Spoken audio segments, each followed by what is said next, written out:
재벌가 며느리, 사람 하나 잘못 들이면 집안이 통째로 무너진다. 한국 재계를 주무르는 대성그룹 회장 강태산. 그는 직접 구두 닦기 노인으로 위장해 비 오는 날 거리로 나갔습니다. 결혼을 앞둔 손자의 여자친구를 몰래 확인해 봐야겠어. 누구도 몰래 손자의 연인이 진짜 어떤 사람인지 확인하기 위해서였습니다. 그때였습니다. 젖은 구두를 닦고 있는 그의 앞에 한 여자가 멈춰 섰습니다. 할아버지, 이대로 두면 동상 걸려요. 그리고 믿을 수 없는 장면이 벌어졌습니다. 그녀는 길바닥 한가운데서 자기 운동화를 벗고 맨발이 쨍하게 드러난 채 양말을 서둘러 벗어 그의 손에 밀어넣었습니다. 제발 이거라도 신으세요. 전 맨발로 가도 돼요. 얼어 죽는 것보단 낫잖아요. 순간 재벌 회장 강태산은 숨을 삼켰습니다. 미쳤나? 이 비에 맨발이라고? 나 같은 거지한테? 결혼을 앞둔 손자의 여자친구를 시험하려고 구두 닦기로 위장했던 그는 자신의 계획 전체가 산산조각 나는 소리를 들었습니다. 이야기의 시작 전 이 이야기가 궁금하시다면 좋아요와 구독을 눌러주세요. 또 어디서 이야기를 듣고 계신지 댓글로 남겨주세요. 그곳으로 복을 기원해드리겠습니다. 서울 강남의 고층 빌딩 최상층, 그곳에는 한국 재계를 좌우하는 인물이 있었습니다. 70을 넘긴 나이에도 예리한 눈빛을 잃지 않은 채 매일 아침 6시에 출근하는 남자, 대성그룹의 회장 강태산이었습니다. 그의 손에서 수많은 기업들이 탄생했고 그의 결정 하나에 수천 명의 직원들의 운명이 갈렸습니다. 하지만 그 누구보다 냉철하고 단호했던 그에게도 단 하나의 약점이 있었으니 바로 외동아들의 외아들, 그러니까 그의 유일한 손자 강준혁이었습니다. 준혁은 어린 시절부터 할아버지의 사랑을 독차지하며 자랐습니다. 준혁의 부모는 준혁이 5살 때 교통사고로 세상을 떠났고 그 이후 태산은 손자를 자신의 곁에 두고 키웠습니다. 매일 밤 손자의 이마에 입맞추며 잠자리에 들게 했고 주말이면 손자의 작은 손을 잡고 한강변을 걸었습니다. 준혁이 초등학교에 입학하던 날 태산은 평생 처음으로 오전 일정을 모두 취소하고 손자의 입학식에 참석했습니다. 그날 학교 앞에서 손자의 사진을 찍으며 환하게 웃던 자신의 모습을 태산은 지금도 기억하고 있었습니다. 세월은 빠르게 흘러 준혁은 어느덧 32살의 젊은 사업가가 되어 있었습니다. 미국 명문대를 졸업하고 돌아온 그는 회사의 전략기획실에서 일하며 차근차근 경영 수업을 받고 있었습니다. 태산은 손자가 자신의 뒤를 이어 그룹을 경영하게 될 날을 그려보곤 했습니다. 하지만 그 모든 계획에 변수가 생긴 것은 석 달 전이었습니다. 준혁이 결혼하겠다고 말했던 것입니다. 그날 저녁, 준혁은 할아버지의 서재문을 두드렸습니다. 할아버지, 말씀드릴 게 있어요. 태산은 책상 위의 서류에서 눈을 떼고 손자를 바라봤습니다. 준혁의 표정이 평소와 달랐습니다. 설레면서도 조심스러운, 무언가를 감추려 하면서도 감출 수 없는 그런 얼굴이었습니다. 결혼하고 싶은 사람이 생겼습니다. 준혁의 말에 태산의 손이 잠시 멈췄습니다. 예상하지 못한 것은 아니었습니다. 손자도 이제 30이 넘었고 주변에서도 준혁의 결혼 이야기가 종종 나오곤 했습니다. 하지만 막상 그 순간이 오니 가슴 한편이 허전해지는 느낌이었습니다. 누군가? 태산이 물었습니다. 이름은 윤서연이고 초등학교 교사입니다. 준혁이 대답했습니다. 초등학교 교사. 태산의 머릿속에서 여러 가지 생각이 스쳐 지나갔습니다. 재벌가의 며느리감으로 초등학교 교사라니. 보통 이런 경우 재계 인사의 딸이거나 적어도 비슷한 집안의 자녀가 아니던가. 하지만 태산은 아무 말도 하지 않았습니다. 준혁의 눈빛이 너무나 진지했기 때문입니다. 사진을 볼 수 있을까? 태산이 조심스럽게 물었고 준혁은 주머니에서 핸드폰을 꺼내 사진 한 장을 보여줬습니다. 화면 속에는 환하게 웃고 있는 젊은 여성이 있었습니다. 긴 생머리에 깔끔한 인상, 화려하지 않지만 단정하고 따뜻해 보이는 얼굴이었습니다. 태산은 한동안 그 사진을 바라봤습니다. 좋은 사람 같구나. 태산이 말했습니다. 그리고 준혁은 안도한 듯 미소를 지었습니다. 하지만 태산의 마음속 깊은 곳에는 의문이 자리 잡고 있었습니다. 과연 이 여자는 준혁을 진심으로 사랑하는 것일까? 아니면 강태산의 손자라는 타이틀에 끌린 것일까?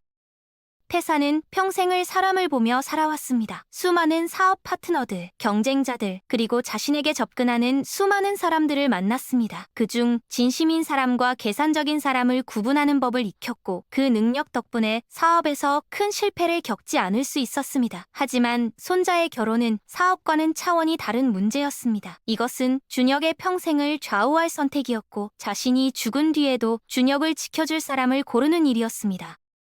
그날 밤 태사는 오랫동안 잠을 이루지 못했습니다. 침대에 누워 천장을 바라보며 생각에 잠겼습니다. 준혁은 어릴 적부터 순수한 아이였습니다. 사람을 의심하는 법을 몰랐고 누군가 친절하게 대하면 그대로 믿었습니다. 중학교 때 같은 반 친구가 준혁에게 좋은 투자처가 있다며 용돈을 받아간 적이 있었습니다. 그 친구는 돈을 가지고 사라졌고 준혁은 한동안 사람을 믿지 못해 힘들어했습니다. 그때 태사는 손자를 끌어안으며 말했습니다. 세상에는 좋은 사람도 있고 나쁜 사람도 있단다. 하지만 그것 때문에 사람을 믿는 네 마음까지 잃어서는 안 돼. 준혁은 할아버지의 품에서 울었고 시간이 지나며 다시 사람들을 믿게 되었습니다. 하지만 태사는 알고 있었습니다. 준혁의 그 순수함이 때로는 독이 될 수도 있다는 것을.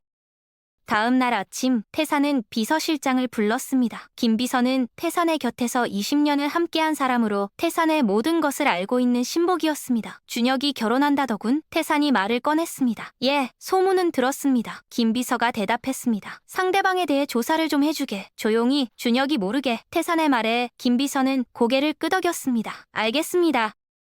일주일 후 김 비서는 두툼한 서류 봉투를 들고 태산의 서재로 들어왔습니다. 태산은 창가에 서서 밖을 내다보고 있었습니다. 가을비가 창문을 적시고 있었고 빌딩 숲 사이로 희미하게 남산타워가 보였습니다. 회장님, 조사 결과입니다. 김 비서가 책상 위에 봉투를 놓았습니다. 태산은 천천히 돌아서서 자리에 앉았습니다. 봉투를 열자 여러 장의 서류와 사진이 나왔습니다.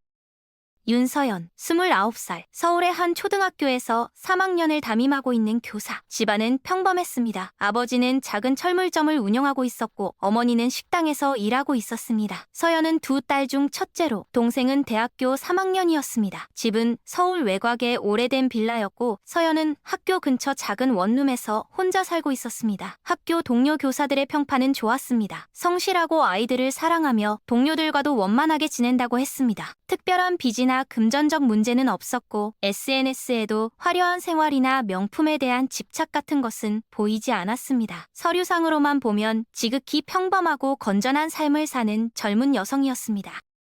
하지만 태사는 여전히 확신이 서지 않았습니다. 서류와 조사로는 사람의 본질을 알 수 없다는 것을 그는 너무나 잘 알고 있었습니다. 사람은 필요에 따라 얼마든지 가면을 쓸 수 있고 진짜 모습은 예상치 못한 순간에 드러나는 법이었습니다. 태사는 서류를 덮고 창밖을 바라봤습니다. 그는 결심했습니다. 직접 만나서 확인하기로. 하지만 보통의 방법으로는 안 될 것 같았습니다. 만약 자신이 강태산이라는 신분으로 서연을 만난다면 서연은 당연히 최고의 모습을 보이려 할 것입니다. 진짜 모습을 보려면 그녀가 경계하지 않는 상황에서 만나야 했습니다. 그날 저녁 태사는 옷장 깊숙한 곳에서 오래된 옷가지를 꺼냈습니다. 빛바랜 점퍼와 낡은 바지, 그리고 해진 운동화. 20년 전 회사가 어려울 때 입었던 옷들이었습니다. 당시 태사는 새벽부터 밤늦게까지 공장을 돌아다니며 직원들과 함께 일했고 이 옷들은 그때의 흔적이었습니다. 옷을 만지작거리며 태사는 계획을 세웠습니다. 구두 닦기. 거리에서 구두를 닦아주는 노인으로 위장하는 것입니다. 서연의 출퇴근 길목에서 그녀를 자연스럽게 관찰할 수 있을 것이고 어쩌면 직접 대화를 나눌 수도 있을 것입니다. 다음 날부터 태사는 실행에 옮겼습니다. 새벽같이 일어나 낡은 옷으로 갈아입고 김 비서가 구해온 구두 닦는 도구들을 챙겼습니다. 거울을 보니 낯선 사람이 서 있었습니다. 평소에 정장 대신 낡은 옷을 입으니 그저 거리의 평범한 노인처럼 보였습니다. 태사는 모자를 깊게 눌러쓰고 집을 나섰습니다. 김 비서가 준비한 차는 고급 세단이 아니라 오래된 경차였고 기사 대신 김 비서가 직접 운전대를 잡았습니다. 서연이 사는 동네는 강남과는 사뭇 다른 분위기였습니다. 오래된 건물들이 다닥다닥 붙어 있었고 골목은 좁았으며 곳곳에 세탁소와 분식집, 작은 슈퍼마켓이 있었습니다. 태사는 서연이 다니는 학교 근처 지하철역 입구에 자리를 잡았습니다. 바닥에 작은 돗자리를 깔고 구두약과 소를 꺼내놓았습니다. 처음 해보는 일이라 손이 어색했지만 태사는 차분하게 준비를 마쳤습니다. 아침 7시 출근길 사람들이 하나둘 지나가기 시작했습니다.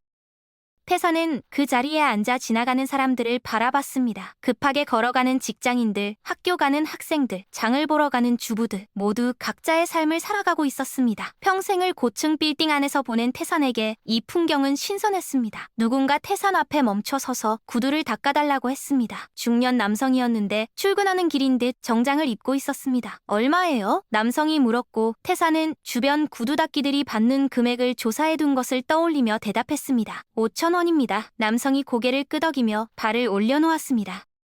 태산은 천천히 구두에 약을 바르고 솔질을 시작했습니다. 생각보다 어렵지 않았습니다. 정성껏 구두를 닦다 보니 점차 광이 났고 남성은 만족스러운 표정을 지었습니다. 잘 닦으시네요. 다음에 또 올게요. 남성이 5,000원을 건네고 떠났습니다. 태산은 손바닥에 쥐어진 지폐를 내려다봤습니다. 5,000원. 자신이 하루에 결정하는 수십억, 수백억의 거래들에 비하면 터무니없이 작은 금액이었지만 이상하게도 묵직하게 느껴졌습니다. 이것이 노동의 대가라는 것, 누군가의 땀과 시간이 담긴 돈이라는 것을 새삼 깨달았습니다. 그렇게 시간이 흘렀습니다. 태산은 매일 아침 같은 자리에 앉아 구두를 닦았습니다. 처음 이틀은 서연을 보지 못했습니다. 셋째 날 오전 8시쯤이었습니다. 지하철역에서 한 여성이 걸어 나왔습니다. 긴 생머리를 하나로 묶고 가방을 메고 가벼운 발걸음으로 걸어오는 모습, 사진에서 본 얼굴이었습니다. 윤서연이었습니다. 태산의 심장이 빠르게 뛰기 시작했습니다. 서연은 태산을 스쳐 지나갔습니다. 그녀는 태산을 보지 못했거나 보더라도 그저 거리의 구두 닦기 노인으로만 여겼을 것입니다. 태산은 그녀의 뒷모습을 지켜봤습니다. 걸음걸이가 경쾌했고 때때로 가방에서 핸드폰을 꺼내 무언가를 확인하곤 했습니다. 학교까지는 10분 정도 걸리는 거리였고 서연은 매일 같은 시간에 같은 길을 걸어갔습니다. 일주일이 지났습니다. 태산은 매일 그 자리에서 서연을 지켜봤습니다. 서연은 대부분 혼자 걸어갔지만 가끔 같은 학교 교사로 보이는 여성과 함께 걷기도 했습니다. 그들은 웃으며 이야기를 나눴고 서연의 표정은 항상 밝았습니다. 하지만 태산이 원하는 것은 그런 일상적인 모습이 아니었습니다. 그는 서연의 본질을, 그녀가 어려운 상황에서 어떻게 반응하는지를, 그녀의 진짜 인성을 보고 싶었습니다. 그러던 어느 날 기회가 찾아왔습니다. 그날은 새벽부터 비가 내렸습니다. 가을비치고는 굵은 빗방울이 쉴 새 없이 쏟아졌고 거리는 금세 물에 젖었습니다. 태산은 우산을 쓰고 평소처럼 자리에 앉았습니다. 이런 날은 구두를 닦으러 오는 사람이 거의 없을 것이라는 것을 알았지만 그는 서연을 보기 위해 그 자리를 지켰습니다. 비가 오는 날 사람들의 진짜 모습이 드러난다고 했습니다. 여유가 있을 때는 누구나 친절할 수 있지만 어렵고 불편한 상황에서 어떻게 행동하는지가 그 사람의 본질을 보여준다고 했습니다. 오전 8시 서연이 나타났습니다. 그녀도 우산을 쓰고 있었지만 빗줄기가 워낙 거세서 옷과 신발이 많이 젖어 있었습니다. 그녀는 평소보다 빠르게 걸었고 학교에 늦지 않으려는 듯 서두르는 모습이었습니다. 태산은 그녀를 바라봤습니다. 그런데 그때 서연이 걸음을 멈췄습니다. 그녀는 태산이 앉아있는 곳을 바라봤습니다. 태산은 우산 아래 웅크리고 앉아 있었고 옷과 신발은 이미 비에 흠뻑 젖어 있었습니다. 구두약 통들도 빗물에 젖어가고 있었습니다. 서연이 천천히 태산에게 다가왔습니다. 그녀는 태산 앞에 멈춰서서 조심스럽게 말을 걸었습니다. 할아버지, 괜찮으세요? 태산은 고개를 들어 그녀를 바라봤습니다. 서연의 눈에는 진심 어린 걱정이 담겨 있었습니다. 괜찮습니다. 태산이 낮은 목소리로 대답했습니다. 서연은 잠시 망설이더니 자신의 우산을 태산 쪽으로 기울였습니다. 그녀의 한쪽 어깨가 비에 젖기 시작했지만 그녀는 개의치 않는 듯 했습니다. 이렇게 비가 많이 오는데 집에 가시는 게 좋을 것 같아요. 오늘은 손님도 거의 없으실 거예요. 태산은 그녀의 말에 고개를 저었습니다. 나이가 들면 집에만 있기가 답답해서요. 그리고 비 오는 날도 혹시 모르잖습니까? 급하게 구두 닦을 사람이 있을지. 서연은 안타까운 표정을 지었습니다. 그녀는 가방에서 지갑을 꺼냈습니다. 그리고 10,000원짜리 지폐 한 장을 꺼내 태산에게 건넸습니다. 할아버지, 이거 받으세요. 따뜻한 거라도 드시고요. 태산은 손을 저었습니다. 아닙니다. 일도 안 했는데 돈을 받을 수는 없지요. 하지만 서연은 고집스럽게 돈을 태산의 손에 쥐어줬습니다. 괜찮아요. 그냥 받으세요. 제가 드리고 싶어서 드리는 거예요. 태산은 손에 쥐어진 돈을 내려다봤습니다. 10,000원. 초등학교 교사의 월급이 많지 않다는 것을 태사는 알고 있었습니다. 그런 그녀가 아무 대가 없이 낯선 노인에게 돈을 건네는 것, 태산의 가슴이 따뜻해졌습니다. 감사합니다, 아가씨. 태산이 말했고 서연은 환하게 미소 지었습니다. 천만에요, 할아버지. 건강 조심하세요. 그리고 그녀는 다시 걸음을 재촉했습니다. 학교에 늦지 않기 위해서였습니다.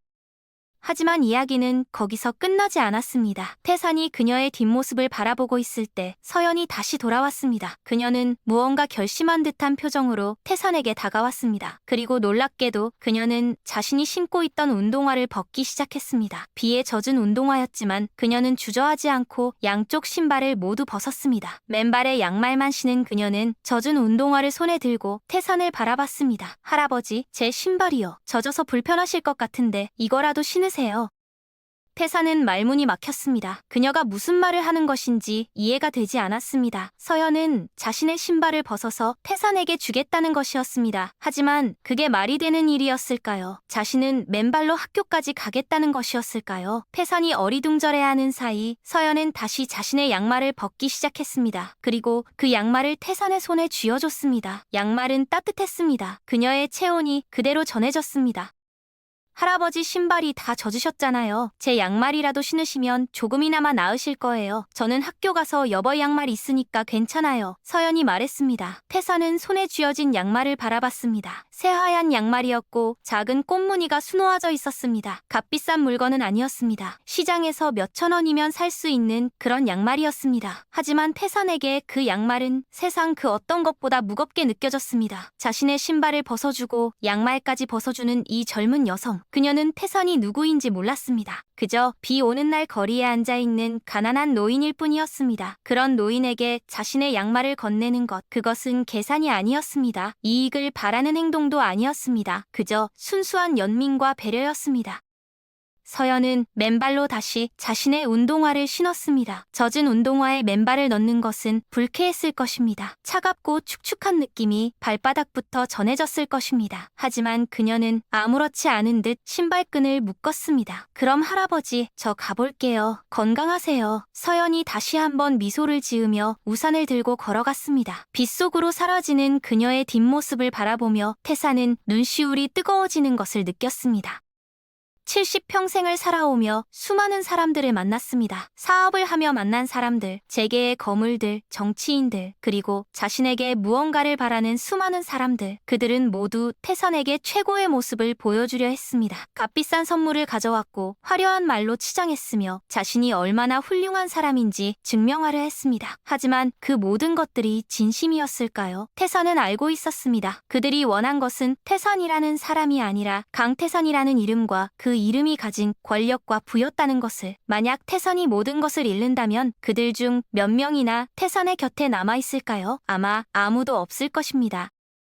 하지만 지금 자신의 손에 쥐어진 이 양말은 달랐습니다. 서연은 태산이 누구인지 몰랐습니다. 그에게서 얻을 수 있는 것이 아무것도 없다는 것을 알았습니다. 그럼에도 그녀는 자신의 양말을 벗어주었습니다. 아무런 대가를 바라지 않고 그저 한 노인이 따뜻했으면 하는 마음으로. 태산은 손을 떨며 양말을 가슴에 안았습니다. 눈물이 흘러내렸습니다. 비와 섞여 흘러내리는 눈물을 태산은 닦지 않았습니다. 그는 그저 울었습니다. 기쁨의 눈물이었습니다. 안도의 눈물이었습니다. 자신의 손자가 선택한 여인이 진짜 선한 사람이라는 것을 확인했기 때문입니다. 태사는 그날 더 이상 그 자리에 있을 수 없었습니다. 그는 구두 닦는 도구들을 서둘러 챙기고 자리를 떴습니다. 근처에 대기하고 있던 김비서의 차에 올라탔고 차 안에서도 한참을 울었습니다. 김비서는 아무 말도 하지 않고 조용히 기다려주었습니다. 얼마나 시간이 흘렀을까요? 태사는 눈물을 닦고 김비서를 바라봤습니다. 준혁이한테 연락해. 오늘 저녁에 서연 양을 집으로 초대하고 싶다고 전해줘. 김비서가 고개를 끄덕였습니다. 그날 저녁 태산의 저택에는 긴장감이 흘렀습니다. 준혁은 오후 내내 안절부절 못했습니다. 할아버지가 갑자기 서연을 만나고 싶다고 한 것입니다. 준혁은 할아버지가 서연을 마음에 들어 하실지 걱정이었습니다. 서연도 마찬가지였습니다. 그녀는 준혁의 집안이 부유하다는 것은 알았지만 이 정도일 줄은 몰랐습니다. 거대한 저택, 넓은 정원, 그리고 곳곳에 배치된 직원들. 그녀는 대문을 들어서는 순간부터 압도되었습니다. 저녁 7시 서연과 준혁이 저택에 도착했습니다. 태사는 서재에서 그들을 기다리고 있었습니다. 문이 열리고 준혁이 먼저 들어왔고 그 뒤를 서연이 따랐습니다. 서연은 단정한 원피스를 입고 있었고 머리를 깔끔하게 정돈했습니다. 화장은 옅게 했지만 긴장한 탓인지 얼굴이 약간 상기되어 있었습니다. 그녀는 태산을 보자 정중하게 인사를 했습니다. 처음 뵙겠습니다. 윤서연이라고 합니다. 태산은 자리에서 일어나 그녀에게 다가갔습니다. 그리고 따뜻하게 미소 지었습니다. 만나서 반갑네. 준혁이한테 많이 들었어. 세 사람은 식당으로 이동했습니다. 긴 테이블 위에는 정성껏 준비된 음식들이 놓여 있었습니다. 하지만 서연은 음식을 제대로 보지 못했습니다. 그녀는 태산의 존재에 압도되어 있었습니다. 태산은 그런 그녀를 이해했습니다. 처음 재벌가의 어른을 만나는 것은 누구에게나 부담스러운 일이었습니다. 태산은 가벼운 주제로 대화를 시작했습니다. 준혁이 말로는 초등학교 선생님이라던데? 네, 맞습니다. 서연이 조심스럽게 대답했습니다. 몇 학년을 가르치나? 3학년입니다. 아이들 가르치는 일이 쉽지 않을 텐데. 태산의 말에 서연의 표정이 조금 풀렸습니다. 처음에는 힘들었지만 지금은 아이들이 너무 귀여워서 하루하루가 즐거워요. 대화는 천천히 이어졌습니다. 태사는 서연에게 여러 가지를 물었습니다. 어떻게 선생님이 되기로 결심했는지, 아이들을 가르치면서 가장 보람 있었던 순간은 무엇인지, 앞으로의 꿈은 무엇인지. 서연은 처음에는 긴장했지만 점점 자신의 이야기를 편하게 풀어냈습니다. 그녀가 아이들을 얼마나 사랑하는지, 교육에 대해 얼마나 진지하게 생각하는지가 대화 속에서 드러났습니다. 태사는 그녀의 이야기를 들으며 고개를 끄덕였습니다. 서연은 돈이나 명예를 위해 일하는 사람이 아니었습니다. 진심으로 아이들의 성장을 바라고 그들에게 좋은 영향을 주고 싶어 하는 사람이었습니다. 식사가 끝나갈 무렵 태산이 입을 열었습니다. 서연 양, 혹시 오늘 아침에 비 오는 날 이상한 일을 겪지 않았나? 갑작스러운 질문에 서연이 눈을 크게 떴습니다. 준혁도 무슨 말인지 이해하지 못한 채 할아버지를 바라봤습니다. 서연은 잠시 생각하더니 대답했습니다. 아, 오늘 아침에 지하철역 근처에서 구두 닦는 할아버지를 만났어요. 비가 너무 많이 와서 걱정이 되더라고요. 태산이 물었습니다. 그래서 어떻게 했나? 별것 아니에요. 그냥 제가 가지고 있던 돈을 좀 드렸어요. 그리고 서연이 말을 멈췄습니다. 자신이 한 행동이 갑자기 부끄러워진 것 같았습니다. 그리고 태산이 부드럽게 물었습니다. 제 양말을 드렸어요. 할아버지 신발이 다 젖으셔서 제 양말이라도 신으시면 나으실 것 같아서요. 서연이 작은 목소리로 대답했습니다. 그 순간 준혁이 깜짝 놀란 표정을 지었습니다. 서연아, 그게 무슨... 하지만 준혁의 말을 태산이 끊었습니다. 그 할아버지가 나였네. 침묵이 흘렀습니다. 서연은 믿을 수 없다는 표정으로 태산을 바라봤습니다. 준혁도 마찬가지였습니다. 할아버지, 그게 무슨 말씀이세요? 준혁이 물었습니다. 태사는 천천히 이야기를 시작했습니다. 자신이 왜 구두 닦기로 위장했는지, 무엇을 확인하고 싶었는지, 그리고 오늘 아침 무슨 일이 있었는지. 이야기를 들으며 서연의 얼굴이 붉어졌습니다. 자신이 알지 못하는 사이에 시험을 받고 있었다는 것, 그리고 그 상대가 준혁의 할아버지였다는 것. 당황스러웠지만 동시에 이해가 되기도 했습니다. 만약 자신이 태산의 입장이었다면 손자의 배우자가 될 사람을 조심스럽게 확인하고 싶었을 것입니다. 죄송합니다. 서연이 고개를 숙이며 말했습니다. 제가 너무 주제 넘은 행동을 한 것 같아요. 태산이 고개를 저었습니다. 아니야, 주제 넘은 게 아니라 고마운 거지. 태산은 자리에서 일어나 서재로 갔습니다. 그리고 잠시 후 손에 무언가를 들고 돌아왔습니다. 그것은 아침에 서연이 준 양말이었습니다. 태산은 그 양말을 소중하게 간직하고 있었습니다. 이 양말을 받았을 때 나는 알았네. 자네가 어떤 사람인지를. 태산의 눈에 다시 눈물이 고였습니다. 70평생을 살면서 수많은 사람들을 만났지만 아무 대가 없이 자신의 것을 내어주는 사람은 처음이었네. 자네는 내가 누구인지도 몰랐어. 그저 비 오는 날 추워 보이는 노인이 있어서 자네의 양말을 벗어준 거지. 그 마음이, 그 순수함이 나를 울렸네.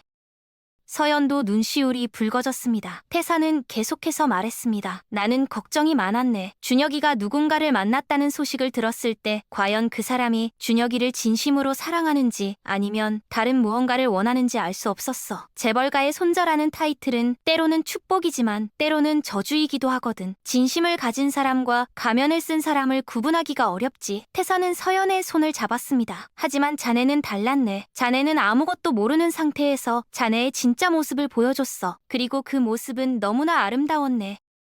준혁이 할아버지와 서연을 번갈아 바라봤습니다. 그의 눈에도 눈물이 고여 있었습니다. 태사는 두 사람을 바라보며 말했습니다. 준혁아, 서연 양은 자네가 평생 함께할 사람으로 부족함이 없네. 아니, 부족함이 없는 동거가 아니라 자네에게는 과분한 사람일지도 모르지. 서연 양 같은 사람을 만난 것은 자네의 복이야. 준혁이 고개를 끄덕이며 서연의 손을 잡았습니다. 저도 알아요, 할아버지. 서연이가 얼마나 좋은 사람인지. 태산이 미소를 지었습니다. 그럼 됐네. 두 사람이 서로를 사랑하고 서로를 소중히 여긴다면 그것으로 충분해.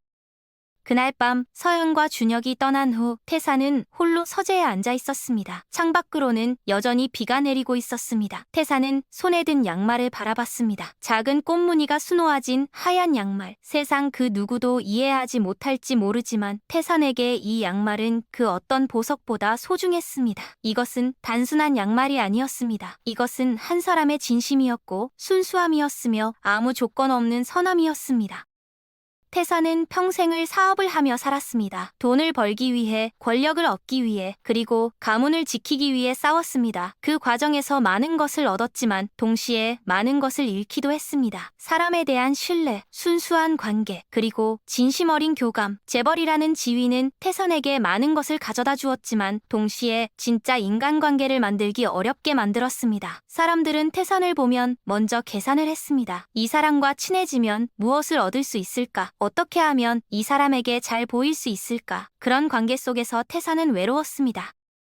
하지만 서연은 달랐습니다. 그녀는 태산이 누구인지 모른 채 그를 도왔습니다. 계산도 없었고 기대도 없었습니다. 그저 한 사람으로서 다른 사람을 배려한 것이었습니다. 태산은 깨달았습니다. 진짜 선함이란 이런 것이구나. 아무도 보지 않을 때, 아무런 이익이 없을 때도 올바르게 행동하는 것. 그것이 진정한 인품이구나. 태산은 서연이 준혁의 아내가 되는 것을 진심으로 축복했습니다. 그녀라면 준혁을 행복하게 해줄 것이고 어려울 때도 곁을 지켜줄 것이며 무엇보다 진심으로 준혁을 사랑해줄 것이라고 확신했습니다.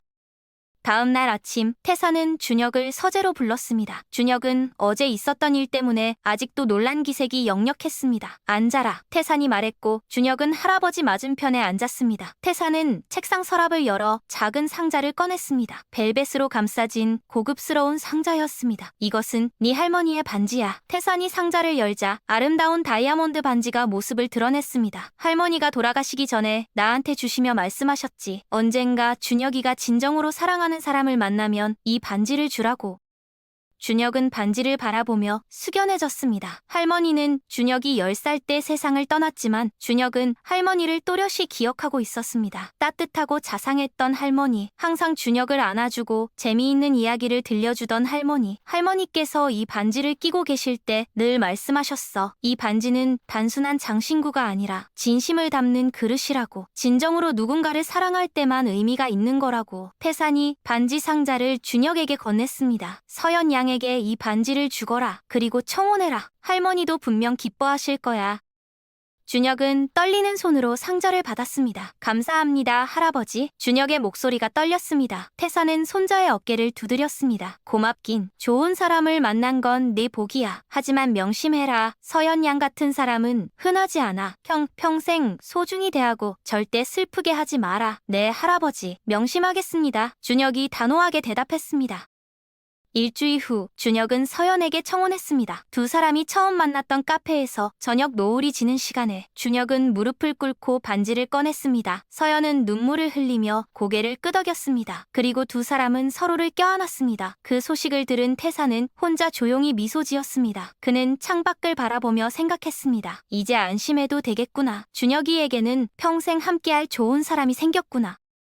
결혼 준비는 빠르게 진행되었습니다. 태사는 모든 것을 지원했지만 서연의 의견을 최대한 존중했습니다. 서연은 화려한 결혼식을 원하지 않았습니다. 대신 가족과 가까운 친구들만 초대하는 작은 결혼식을 원했습니다. 태사는 그녀의 뜻을 따랐습니다. 결혼식 날 태사는 평생 처음으로 감정을 주체하지 못했습니다. 버진로드를 걸어가는 서연을 보며 그리고 그녀의 손을 잡은 준혁을 보며 태사는 눈물을 흘렸습니다. 주변 사람들이 놀란 표정으로 태산을 바라봤습니다. 냉철하고 강인하기로 유명한 강태산 회장이 결혼식에서 우는 모습을 본 사람은 아무도 없었기 때문입니다. 식이 끝난 후 태사는 서연을 따로 불렀습니다. 조용한 방에서 두 사람만의 시간을 가졌습니다. 서연, 태산이 그녀의 이름을 불렀습니다. 이제 서연은 강씨 집안의 며느리가 되었지만 태사는 여전히 그녀를 서연이라고 불렀습니다. 네, 할아버지? 서연이 대답했습니다. 태사는 주머니에서 작은 봉투를 꺼냈습니다. 이것은 내가 자네에게 주고 싶은 선물이야. 서연이 봉투를 열자 그 안에는 손편지가 들어있었습니다. 편지에는 태산의 진심이 담겨 있었습니다. 구두 닦기로 위장했던 날의 이야기, 서연의 양말을 받았을 때의 감동, 그리고 서연에게 준혁을 부탁한다는 내용. 편지는 이렇게 끝맺고 있었습니다. 서연, 자네는 내가 평생 만난 사람 중 가장 선한 영혼을 가진 사람이야. 자네의 그 마음을 잃지 말고 평생 그렇게 살아주길 바라네. 그리고 준혁이를 부탁하네. 내가 죽은 후에도 준혁이 곁을 지켜주길 바라네. 자네라면 할 수 있을 거라 믿네. 사랑하는 손자 며느리에게 강태산 올림. 서연은 편지를 읽으며 눈물을 흘렸습니다. 그리고 태산에게 다가가 그를 껴안았습니다. 감사합니다, 할아버지. 제가 준혁 오빠를 평생 지키겠습니다. 약속드릴게요. 태산도 서연을 껴안으며 등을 토닥였습니다. 그 순간 태산은 확신했습니다. 자신의 선택이 옳았다고. 구두 닦기로 위장해서 서연을 만난 것, 그리고 그녀의 진짜 모습을 확인한 것, 모든 것이 의미 있는 일이었다고. 결혼 후 1년이 지났습니다. 서연과 준혁은 행복하게 살았습니다. 서연은 여전히 초등학교에서 아이들을 가르쳤고 준혁은 회사에서 일했습니다. 두 사람은 주말마다 태산을 찾아왔고 함께 식사를 하며 이야기를 나눴습니다. 태산은 그 시간이 너무나 행복했습니다. 서연은 태산을 진짜 할아버지처럼 대했습니다. 특별한 날이 아니어도 자주 연락했고 태산의 건강을 걱정했으며 손수 만든 음식을 가져오곤 했습니다. 어느 날 서연이 태산에게 말했습니다. 할아버지, 저 할아버지께 감사한 게 있어요. 뭐가? 태산이 물었습니다. 할아버지께서 그날 구두 닦기로 위장하셨잖아요. 처음에는 시험 받는 것 같아서 조금 서운했어요. 하지만 지금 생각해보면 할아버지께서 저를 얼마나 소중하게 생각하시는지 알 것 같아요. 준혁 오빠를 그만큼 사랑하시니까 그 옆자리를 지킬 사람이 어떤 사람인지 확인하고 싶으셨던 거잖아요. 서연의 말에 태산이 놀랐습니다. 그렇게 생각하는구나. 네, 그리고 할아버지 덕분에 저도 배웠어요. 사람의 진짜 모습은 아무도 보지 않을 때 드러난다는 것을요. 태산은 서연의 손을 잡았습니다. 고맙네 서연, 자네가 우리 집안에 와줘서. 서연이 미소 지었습니다. 저야말로 감사해요. 준혁 오빠도 만났고 할아버지 같은 분도 만났으니까요. 그날 저녁 서연과 준혁이 떠난 후 태산은 오랫동안 창가에 서 있었습니다. 서울의 야경이 눈앞에 펼쳐져 있었지만 태산의 눈에는 다른 풍경이 보였습니다. 비 오던 그날 지하철역 입구에서 만난 서연의 모습, 자신의 양말을 벗어 건네던 그 순간, 그 기억은 태산의 마음속에 영원히 새겨질 것이었습니다. 시간은 계속 흘렀습니다. 태산은 여든을 바라보는 나이가 되었고 건강도 예전 같지 않았습니다. 병원을 자주 드나들게 되었고 회사 일도 점차 준혁에게 넘겨주기 시작했습니다. 하지만 태산은 후회가 없었습니다. 자신이 사랑하는 손자가 좋은 사람과 함께 행복하게 살고 있다는 것, 그것만으로도 충분했습니다. 어느 날 아침 태산은 심한 가슴 통증을 느꼈습니다. 구급차가 불렸고 태산은 병원으로 옮겨졌습니다. 의사들이 분주하게 움직였지만 상황은 좋지 않았습니다. 심장이 많이 약해져 있었고 나이를 고려하면 회복이 쉽지 않을 것이라는 진단이었습니다. 준혁과 서연은 밤낮으로 병원을 지켰습니다. 태산이 의식이 있는 동안 그들은 한시도 곁을 떠나지 않았습니다. 서연은 태산의 손을 잡고 이야기를 들려주었습니다. 학교에서 있었던 일, 아이들의 재미있는 이야기, 준혁과의 일상. 태산은 그녀의 목소리를 들으며 미소 지었습니다. 서연, 태산이 약한 목소리로 그녀를 불렀습니다. 네, 할아버지. 서연이 태산에게 더 가까이 다가갔습니다. 자네 덕분에 나는 행복했네. 마지막 몇 년이 내 인생에서 가장 따뜻했어. 태산의 말에 서연의 눈에서 눈물이 흘러내렸습니다. 할아버지, 그런 말씀 하지 마세요. 할아버지는 곧 나아지실 거예요. 서연이 울먹이며 말했습니다. 태산이 고개를 저었습니다. 아니야, 나는 알아. 내 시간이 얼마 남지 않았다는 걸. 태산은 준혁을 바라봤습니다. 준혁아, 네 할아버지. 준혁의 목소리도 떨리고 있었습니다. 서연을 잘 돌봐줘. 그리고 서연의 말을 잘 들어. 서연은 네가 가야 할 길을 알고 있을 거야. 준혁이 고개를 끄덕이며 눈물을 흘렸습니다.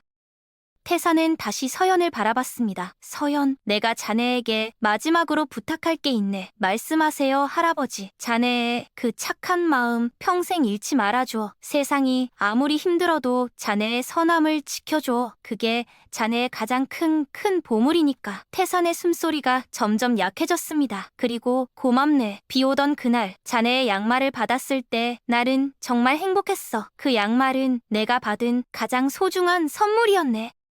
서연은 더 이상 말을 이어가지 못하고 흐느꼈습니다. 태산의 손이 서서히 힘을 잃어갔습니다. 준혁은 할아버지의 다른 손을 잡았고 서연과 함께 태산의 아지막을 지켰습니다. 태산의 얼굴에는 평화로운 미소가 떠올라 있었습니다. 그는 만족스러운 표정으로 눈을 감았습니다. 그렇게 강태산은 세상을 떠났습니다. 병실에는 준혁과 서연의 울음소리만 남았습니다.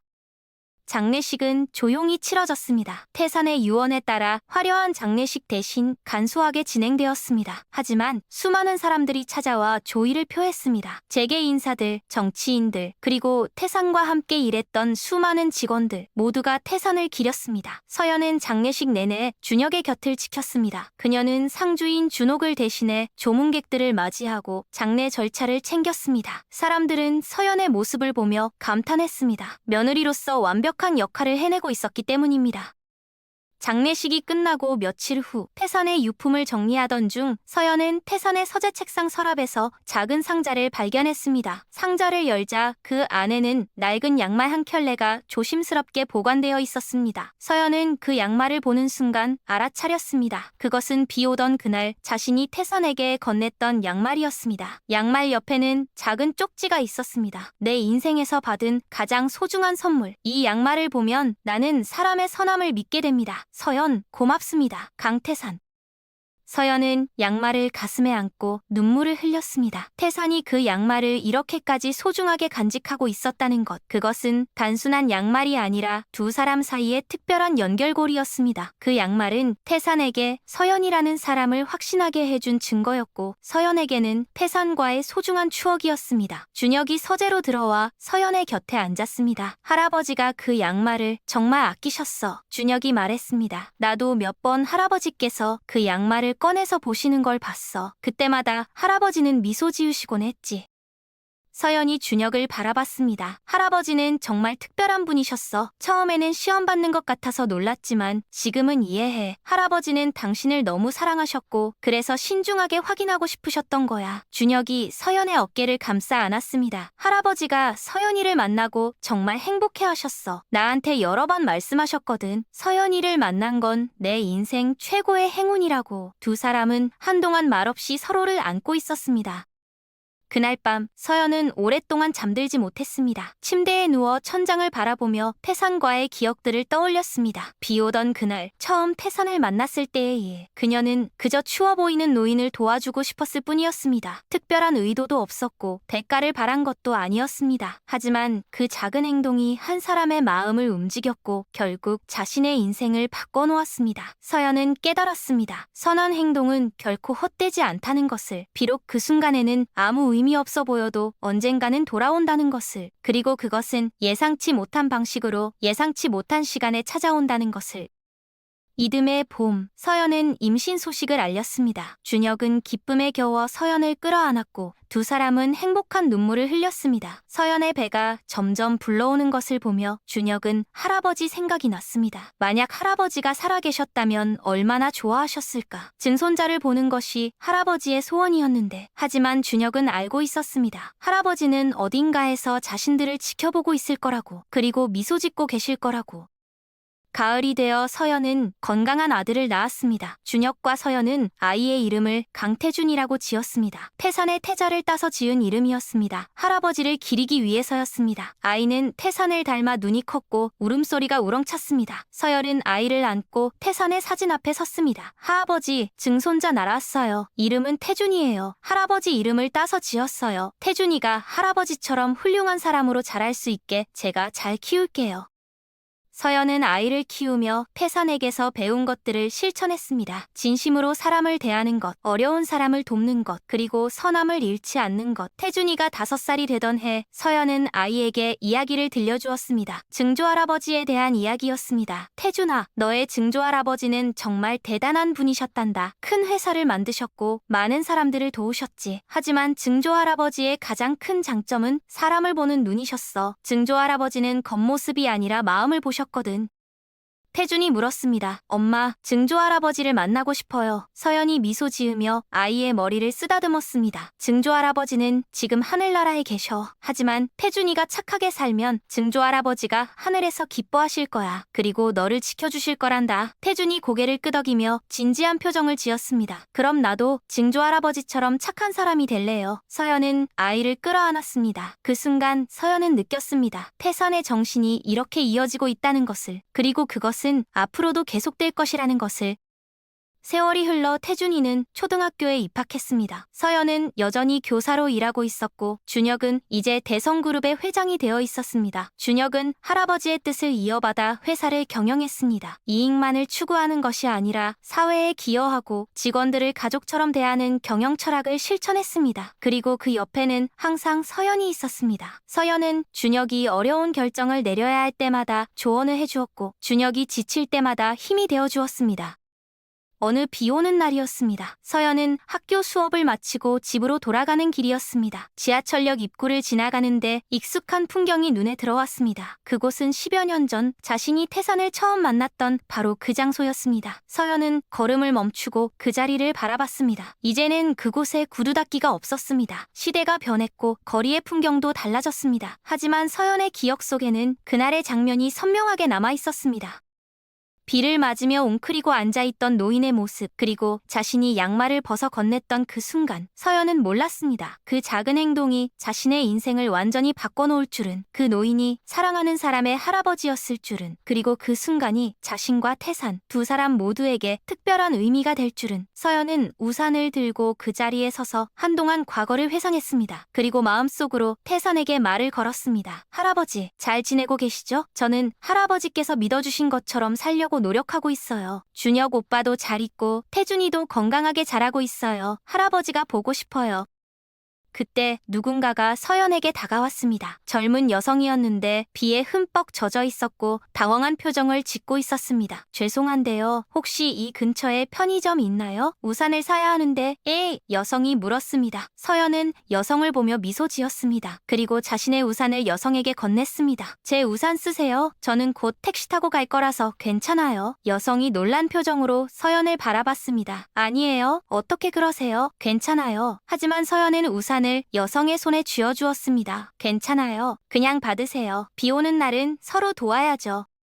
여성은 감사하다는 말을 여러 번 하며 우산을 받았습니다. 그리고 연락처를 남기며 나중에 우산을 돌려주겠다고 했습니다. 서연은 고개를 저었습니다. 아니에요. 그냥 가지세요. 대신 나중에 다른 사람이 어려울 때 도와주세요. 여성은 감동한 표정으로 고개를 숙여 인사했습니다. 그리고 우산을 쓰고 걸어갔습니다. 서연은 그 모습을 지켜보며 미소 지었습니다. 비를 맞으며 서 있는 것은 불편했지만 마음은 따뜻했습니다.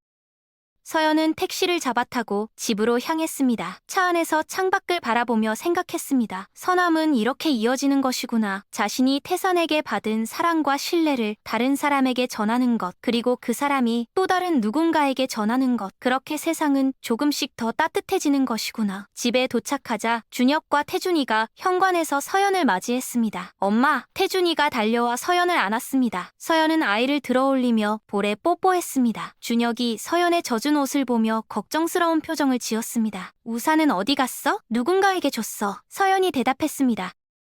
준혁이 미소를 지었습니다. 역시 우리 서연이답네. 그날 저녁 세 식구는 함께 식탁에 둘러앉아 저녁을 먹었습니다. 태준이가 학교에서 있었던 일을 신나게 이야기했고 준혁은 회사에서 있었던 재미있는 에피소드를 들려주었습니다. 서연은 가족들의 이야기를 들으며 행복을 느꼈습니다. 이 모든 것이 비 오던 그날부터 시작되었다는 것, 자신의 작은 선의가 이런 큰 행복으로 돌아왔다는 것, 그리고 그 중심에는 태산이 있었다는 것. 식사 후 서연은 태산의 사진이 놓인 선반 앞에 섰습니다. 사진 속 태산은 환하게 웃고 있었습니다. 준혁과 서연의 결혼식 날 찍은 사진이었습니다. 할아버지, 오늘도 누군가에게 우산을 나눠줬어요. 할아버지께서 제게 보여주신 것처럼요. 비 오는 날 어려운 사람을 돕는 것, 그게 얼마나 큰 의미가 있는지 이제 알아요. 할아버지 덕분에 저는 더 좋은 사람이 될 수 있었어요. 감사해요, 할아버지. 서연은 사진 앞에 놓인 작은 액자를 들었습니다. 그 안에는 낡은 양말이 들어있었습니다. 태산이 소중히 간직했던 그 양말. 이제 그것은 서연의 집에 보관되어 있었고 서연은 그것을 갑옷처럼 여겼습니다.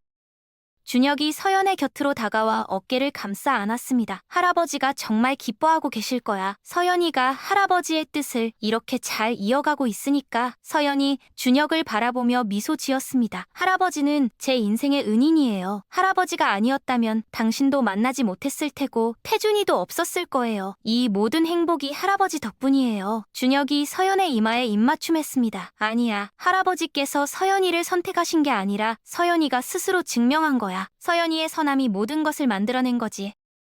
그날 밤 서연은 오랜만에 일기를 썼습니다. 비 오던 그날의 일, 태산과의 만남, 그리고 오늘 있었던 일까지. 일기장 마지막 페이지에 서연은 이렇게 적었습니다. 세상을 살아가며 우리는 수많은 선택을 합니다. 어떤 선택은 크고 중요해 보이지만 어떤 선택은 작고 사소해 보입니다. 하지만 진짜 중요한 것은 선택의 크기가 아니라 그 선택을 하는 마음입니다. 진심 어린 선택은 결코 작지 않습니다. 그것은 누군가의 인생을 바꿀 수 있고 세상을 조금 더 따뜻하게 만들 수 있습니다. 비 오던 그날 나는 한 노인에게 양말을 건넸습니다. 그것은 정말 작은 행동이었습니다. 하지만 그 작은 행동이 내 인생 전체를 바꿔놓았습니다. 나는 배웠습니다. 선함은 결코 헛되지 않다는 것을, 그리고 진심은 언젠가 반드시 통한다는 것을. 이 교훈을 나는 평생 잊지 않을 것입니다. 그리고 내 아이에게, 그리고 내 아이의 아이에게 전할 것입니다. 강태선 할아버지, 감사합니다. 할아버지 덕분에 저는 진짜 행복이 무엇인지 알게 되었습니다. 서연은 일기장을 덮고 불을 껐습니다. 어둠 속에서 창밖을 바라보니 별이 반짝이고 있었습니다. 서연은 그 별들 중 가장 밝게 빛나는 별 하나를 바라보며 생각했습니다. 저 별이 태산일까? 저곳에서 자신들을 지켜보고 계실까? 서연은 그렇다고 믿었습니다. 그리고 그 믿음은 서연에게 힘이 되었습니다. 힘든 일이 있을 때마다, 어려운 선택을 해야 할 때마다 서연은 그 별을 바라보며 태산을 떠올렸습니다. 그리고 스스로에게 물었습니다. 태산이라면 어떻게 했을까? 그 질문은 서연에게 올바른 길을 알려주는 나침반이 되었습니다. 시간은 더 흘러 태준이는 청년이 되었습니다. 준혁과 서연의 영향을 받아 자란 태준이는 따뜻하고 책임감 있는 사람으로 성장했습니다. 태준이는 대학에서 사회복지학을 전공했고 졸업 후에는 비영리 단체에서 일하며 어려운 사람들을 도왔습니다. 준혁은 처음에 태준이가 회사를 물려받기를 바랐지만 태준이의 선택을 존중했습니다. 서연은 아들이 자랑스러웠습니다. 돈이나 권력이 아니라 자신이 정말 하고 싶은 일을 선택한 것, 그것이야말로 진짜 성공이라고 서연은 믿었습니다. 태준이가 27이 되던 해 그도 사랑하는 사람을 만났습니다. 보육교사로 일하는 착하고 순수한 여성이었습니다. 태준이는 부모님께 그녀를 소개했고 서연은 그녀를 보는 순간 옛날 자신의 모습이 떠올랐습니다. 평범하지만 진실한, 화려하지 않지만 따뜻한 그런 사람. 서연은 아들의 선택을 진심으로 축복했습니다. 그리고 마음속으로 태산에게 말했습니다. 할아버지, 보고 계시죠? 태준이도 좋은 사람을 만났어요. 할아버지께서 저를 믿어주신 것처럼 저도 태준이를 믿어요. 태준이의 결혼식 날 서연은 특별한 선물을 준비했습니다. 그것은 태산이 소중히 간직했던 그 양말이었습니다. 서연은 태준이에게 그 양말과 함께 이야기를 전했습니다. 증조 할아버지가 어떻게 자신을 시험했는지, 그리고 그 양말이 어떤 의미를 가지고 있는지. 태준이는 양말을 받아들고 눈시울을 붉혔습니다. 엄마, 이 양말을 제가 가져도 돼요? 물론이지. 이제 이 양말이 가진 의미를 네가 이어가야 해. 증조 할아버지의 정신을, 선함의 가치를 다음 세대에 전하는 거야.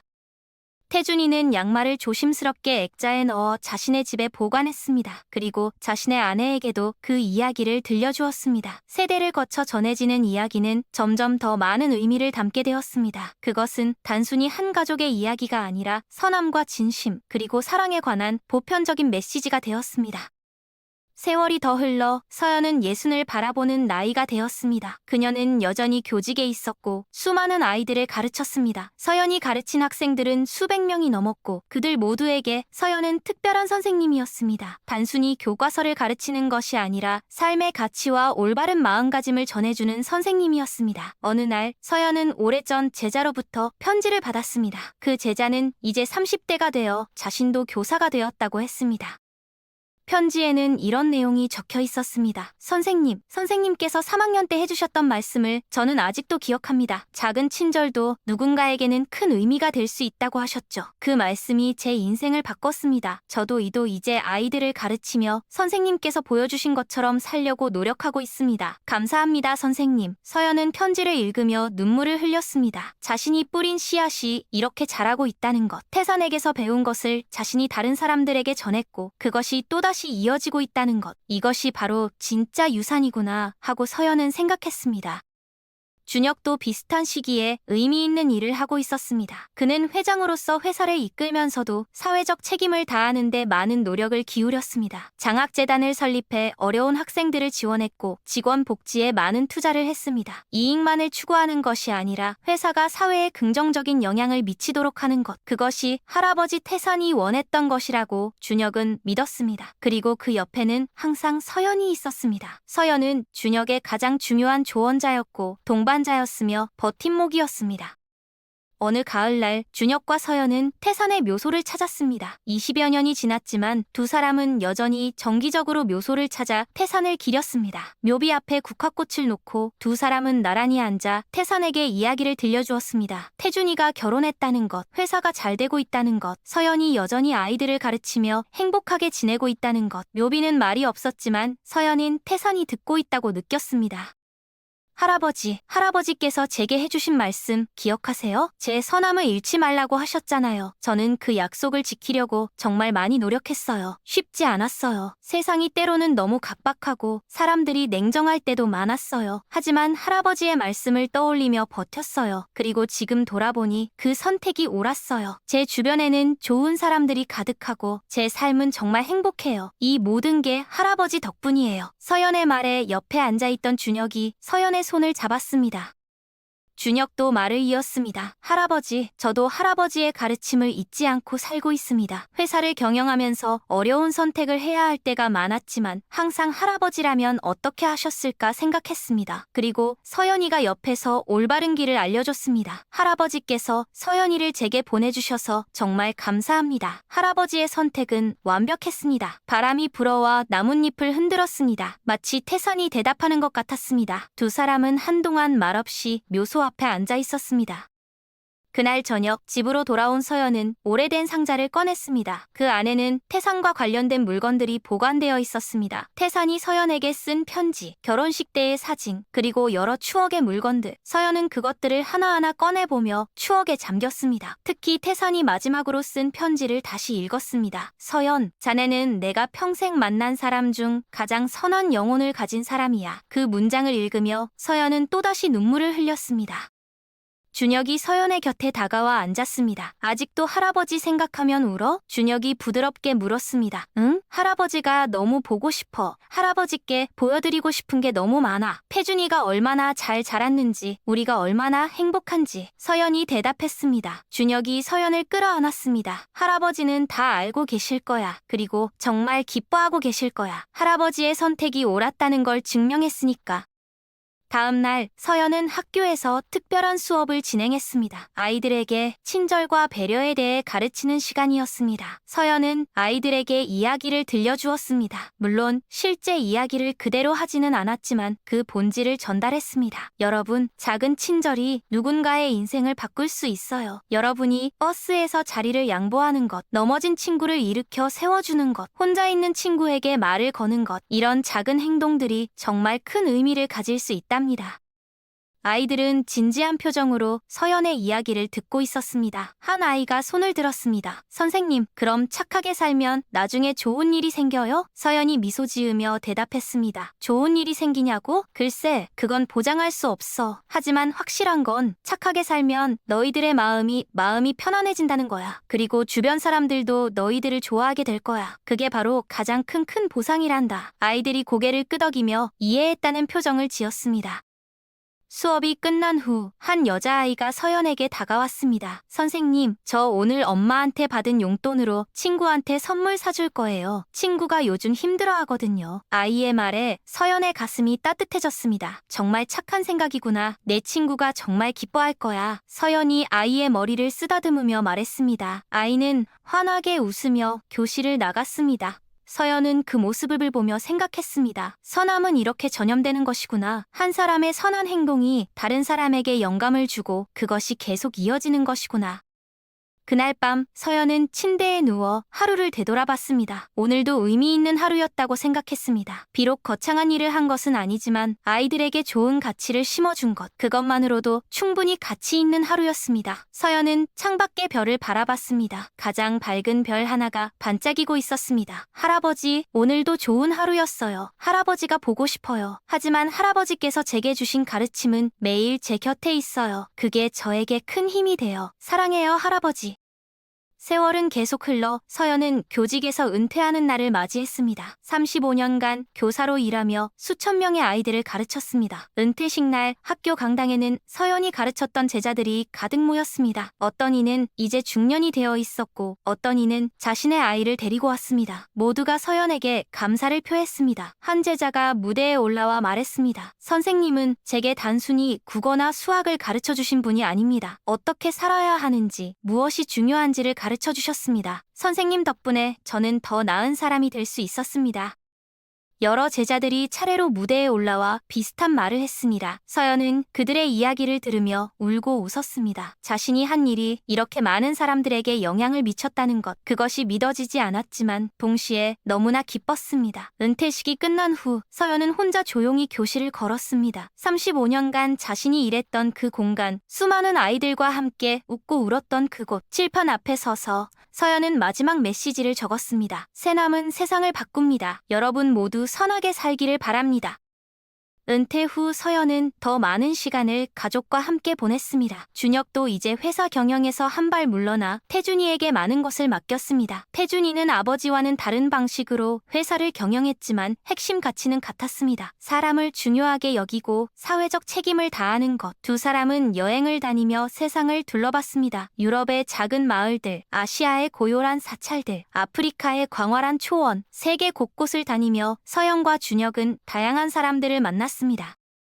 여행 중 서연은 종종 도움이 필요한 사람들을 만났습니다. 길을 잃은 여행자, 짐을 들기 힘들어하는 노인, 울고 있는 아이. 그럴 때마다 서연은 주저없이 도움을 주었습니다. 준혁은 그런 서연의 모습을 보며 여전히 감탄했습니다. 세월이 흘러도 변하지 않는 서연의 선함. 그것이 준혁이 서연을 사랑하는 가장 큰 이유였습니다. 어느 날 이탈리아의 작은 마을에서 서연은 우연히 한국인 노부부를 만났습니다. 그들은 길을 잃고 호텔을 찾지 못해 당황하고 있었습니다.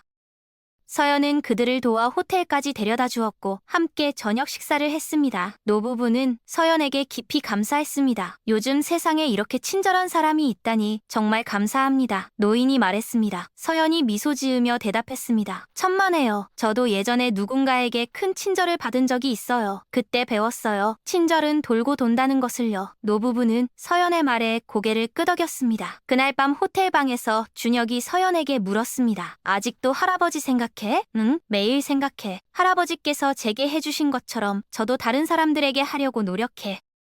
70을 바라보는 나이가 되었을 때 서연은 자서전을 쓰기로 결심했습니다. 자신의 삶을 기록으로 남기고 싶었습니다. 특히 태산과의 만남, 그 특별한 경험을 후세에 전하고 싶었습니다. 서연은 매일 아침 책상에 앉아 글을 썼습니다. 비 오던 그날의 기억, 태산과의 대화들, 준혁과의 사랑 이야기, 그리고 평생 동안 배운 교훈들. 글을 쓰면서 서연은 자신의 인생이 얼마나 풍요로웠는지 깨달았습니다. 책의 제목은 비 오는 날의 양말로 정했습니다. 단순하지만 모든 것을 담고 있는 제목이었습니다. 책이 출판되자 많은 사람들이 읽었습니다. 특히 젊은 세대들이 이 책에 공감했습니다. 물질 만능주의가 팽배한 세상에서 진심과 선함의 가치를 일깨워주는 이야기였기 때문입니다. 한 독자가 서연에게 편지를 보냈습니다. 선생님의 책을 읽고 울었습니다. 저도 작은 친절을 베풀어야겠다고 다짐했습니다. 감사합니다.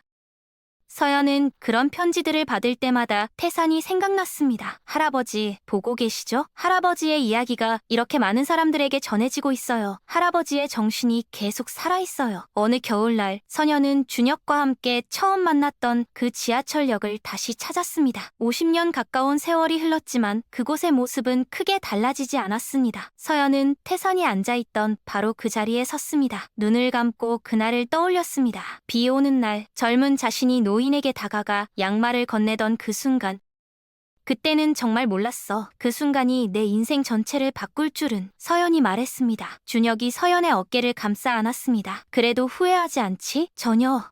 오히려 그날이 내 인생에서 가장 중요한 날이었어. 할아버지를 만났고 당신을 만났고 이 모든 행복을 얻었으니까. 두 사람은 한동안 그 자리에 서 있었습니다. 눈이 내리기 시작했고 하얀 눈송이가 두 사람의 머리 위에 내려앉았습니다. 그날 밤 집으로 돌아온 서연은 태산의 사진 앞에 섰습니다. 이제 서연도 나이가 들어 사진 속 태산과 비슷한 나이가 되었습니다. 하지만 서연의 눈빛은 여전히 맑고 따뜻했습니다. 할아버지, 오늘 그 장소에 다시 가봤어요. 할아버지를 처음 만났던 곳이요. 50년이 지났는데도 그날이 엊그제 같아요. 할아버지, 제가 잘 살았죠? 할아버지께서 믿어주신 것처럼 저는 평생 선하게 살려고 노력했어요. 완벽하지는 못했지만 최선을 다했어요. 그리고 행복했어요. 정말 행복했어요. 이 모든 게 할아버지 덕분이에요. 서연의 눈에서 눈물이 흘러내렸습니다. 하지만 그것은 슬픔의 눈물이 아니었습니다. 감사의 눈물이었고 사랑의 눈물이었으며 그리움의 눈물이었습니다. 준혁이 서연의 곁으로 다가와 그녀를 안았습니다. 할아버지께서 지켜보고 계실 거야. 그리고 정말 자랑스러워하실 거야. 그랬으면 좋겠어. 할아버지를 실망시키지 않았으면 좋겠어. 서연이 말했습니다. 준혁이 서연의 눈물을 닦아주며 말했습니다. 당연히 그러실 거야. 서연이는 할아버지께서 만난 최고의 사람이었으니까. 그날 밤 서연은 꿈을 꾸었습니다. 비 오는 날 지하철역 입구에 서 있는 자신의 모습, 그리고 저 멀리서 걸어오는 한 노인이 가까이 다가오자 서연은 알아차렸습니다. 태산이었습니다. 하지만 구두다미 차림이 아니라 깔끔한 정장을 입고 있었습니다. 태산이 서연을 보며 환하게 미소 지었습니다. 서연, 할아버지. 서연이 태산에게 달려가 안겼습니다. 태산이 서연의 등을 토닥이며 말했습니다. 잘 살았구나 서연. 정말 잘 살았어. 할아버지, 보고 싶었어요. 너무 보고 싶었어요. 서연이 울먹이며 말했습니다. 태산이 서연의 얼굴을 바라보며 말했습니다. 나도 보고 싶었단다. 하지만 항상 지켜보고 있었어. 자네가 어떻게 살아가는지, 얼마나 많은 사람들에게 좋은 영향을 주는지 다 보고 있었어. 할아버지, 제가 잘했죠? 할아버지 말씀대로 평생 선하게 살려고 노력했어요. 태산이 고개를 끄덕이며 말했습니다. 그래, 정말 잘했어. 자네는 내가 자랑스러워. 비 오던 그날, 자네의 양말을 받았을 때 내가 느꼈던 감동을 아직도 기억하고 있어. 그 순간이 내 인생에서 가장 아름다운 순간 중 하나였단다.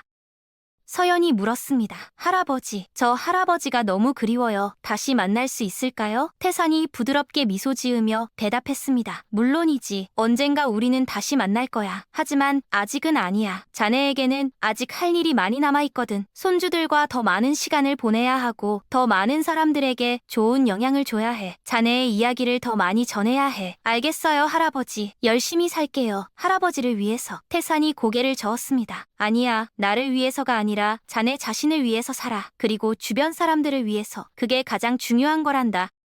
태산이 천천히 뒤로 물러나기 시작했습니다. 이제 가봐야 할 것 같구나. 할아버지, 가지 마세요. 서연이 손을 뻗었지만 태산은 점점 멀어져 갔습니다. 하지만 태산의 목소리는 선명하게 들렸습니다. 서연, 고맙다. 자네를 만난 건 내 인생 최고의 축복이었어. 그리고 기억해. 선함은 결코 헛되지 않아. 자네가 그걸 증명했잖아. 사랑한다, 서연. 태산의 모습이 빗속으로 사라졌습니다. 서연은 그 자리에 서서 한참을 울었습니다. 서연이 눈을 뜨자 아침이었습니다. 베개가 눈물로 젖어 있었습니다. 하지만 서연의 마음은 평온했습니다. 꿈속에서나마 태산을 만났다는 것, 그리고 태산으로부터 인정받았다는 것, 그것만으로도 서연은 충분히 위로받았습니다. 서연은 일어나 창문을 열었습니다. 새벽 공기가 상쾌하게 들어왔고 동쪽 하늘이 붉게 물들어가고 있었습니다. 새로운 하루가 시작되고 있었습니다. 서연은 깊이 숨을 들이쉬며 생각했습니다. 오늘도 의미 있게 살아야지. 할아버지가 지켜보고 계시니까. 하늘에서 세 사람은 만족스럽게 미소 지었습니다. 그들의 사랑이, 그들의 선함이, 그들의 이야기가 이렇게 영원히 살아있다는 것, 이보다 더 큰 행복이 어디 있겠습니까? 그들은 서로의 손을 잡고 영원 속으로 걸어갔습니다. 평화롭게, 행복하게, 그리고 사랑으로 가득 차서. 지상에서는 여전히 비가 내리고 있었습니다. 그리고 그 비 속에서 누군가는 또 다른 누군가에게 손을 내밀고 있었습니다. 이것이 바로 삶이었습니다. 이것이 바로 사랑이었습니다. 이것이 바로 비 오는 날의 양말이 우리에게 전하는 영원한 메시지였습니다.